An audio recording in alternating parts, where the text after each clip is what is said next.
I finished the second book in Joe Abercrombie's first Law trilogy called Before They Are Hanged. And I have to say, it was awesome. It's one of the best books, most enjoyable books that I've read in a really long time. So let's talk about it. Obviously, there's going to be a ton of spoilers.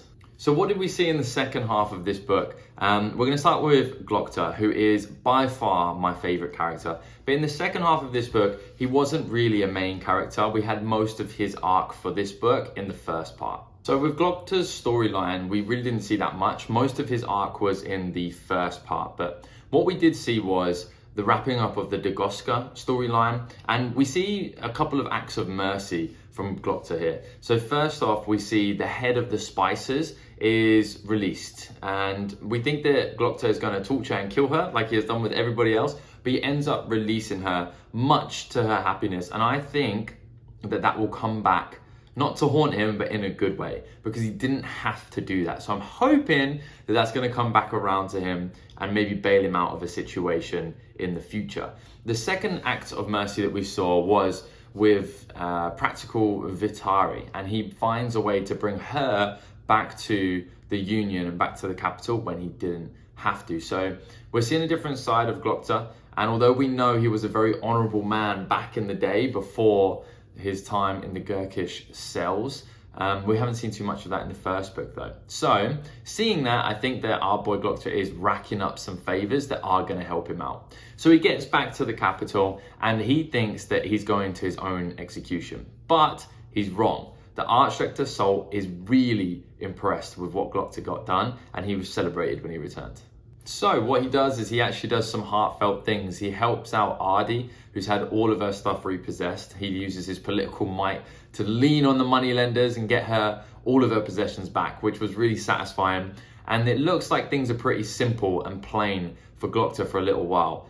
But things change, which I'm really glad of, because he is by far at his best in tense, difficult situations and conversations where we get his wit, his general cunningness, and also just the perspective, which includes a lot of dry humor and really, dark humor as well. And I really enjoyed it. As I've said in every single video about this series, Glokta is one of my favorite characters from any series to read. His entertainment level and factor is so high. So what changes? There's a murder. Another one of the princes or somebody who's in line for the throne is murdered. And I believe that Archlector Salt wasn't the murderer, but I think him and the banks are connected, because the Archlector Salt says that the guard that was on duty has already been questioned. He didn't see anything. And that was like a cover up before they could murder that guard, because that guard then went missing so no one could be questioned. So why would Salt do that? So I think Salt and the banks are in on this, and it is a huge scheme to collapse the power of the Union and place in a new king. Well, maybe not collapse the power of the Union, but collapse the current figureheads of the Union and place a new king in there. And that was really it for Glokta's storyline in this second half. Short and sweet. We got most of him in the first half of this book. And what do I think is going to happen for Glokta moving forward? I think he's going to get his detective mode on. I think he's going to uncover the link between the banks and Salt and everything that's occurring, basically. I think hopefully we get a heartfelt reunion between him and West. That would be really cool, because he believes that West is dead now. And honestly, my hopes for Glokta is just more difficult conversations, difficult situations, and an opportunity for him to use his mightiest weapon, which is his wit. So that's all we got from him this time around. So on to all of our companions, and I'm going to start with Pharaoh and Logan. And first of all, there's a really cool scene. There's a really cool scene where all of these companions, which include the Navigator, who's very annoying, Malachus Quai, who I definitely believe is not Malachus Quai, he's an imposter, Bayaz, Jezal, Pharaoh, and Logan. And they're all sitting around and they all start telling secrets, basically. They start to actually become companions, and we hear a lot more about everybody, but also the Bloody Nine and what that really is. And it's kind of like Logan losing control, maybe a spirit taking over his body, or maybe some demon blood in him taking over. And he really becomes this, a completely different creature who is feared by all, is fearless, feels no pain, and is just an absolute beast. So we learn more about that.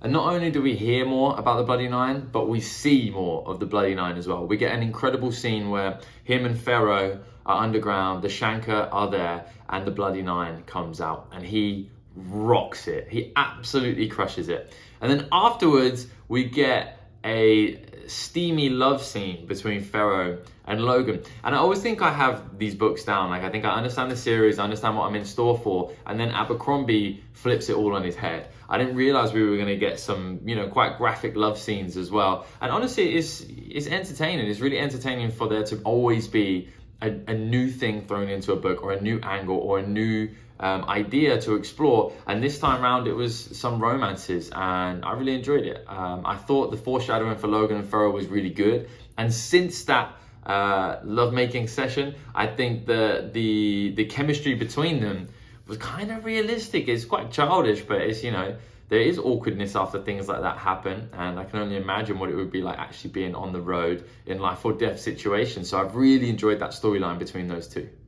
But it looks like it's not going to last. Both of them have their pride in the way. One needs to go south and fight the Gurkhas. Still don't know what the plural is for them.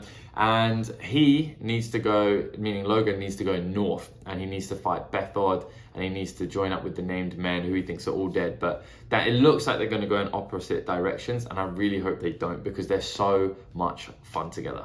Of course, they also have Bayaz over there as well, and I believe in the Bayaz master plan. I think that he knows a lot more about what's going on in the world, and he has bigger plans than just finding the seed.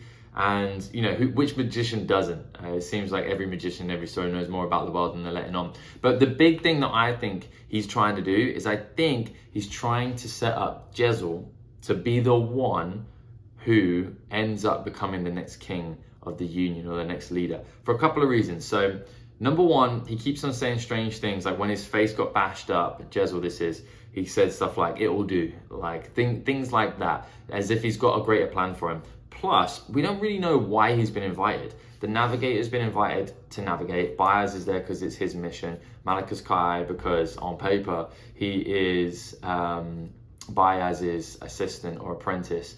Logan is needed because he can talk to the spirits. And Pharaoh is needed because she can carry and touch the seed. So why is Jezal there? I think it really is an opportunity for Bayaz to mold him, grow him, put him in and around people who are great leaders, with the idea that he maybe knows a bit about the plot that's happening in the Union, or he knows they're going to need a leader at some point. So I can very much imagine them getting back to the Union, and we already know that all of the strong factions are posturing to try and become the next king or emperor of the Union. And it was mentioned specifically that they will probably try and find someone with some standing in the families. Jezal has that. Somebody who is weak-willed, he definitely was that before he left, and someone that can be manipulated and put into power so that those factions can actually control him.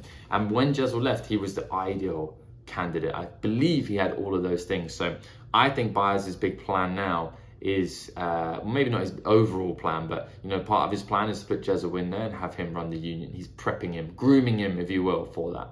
So I've mentioned it a couple of times already. Malachus Quai is not who he seems for a few reasons. Number one, he's so different to the person, the timid, stuttering fool that we met in the first section of the first book. At some point, I believe an eater or a magician or somebody came in and is imitating Malachus Quai, because his personality completely changed. For example, how furious he was when the seed wasn't there, his level of indifference and strange things that he was saying about Bayaz when Bayaz was completely unconscious after using too much magic and touching too much of the dark side. His knowledgeability, is that a word? His level of knowledge, he's very knowledgeable about the past, and it even seemed to surprise Bayaz how much he knew about the story of the Maker and Juvens and the others back there. So maybe it's even Kalul. I doubt it, but maybe it's Kalul, or maybe it's Maman, I think it was, who was like Kalul's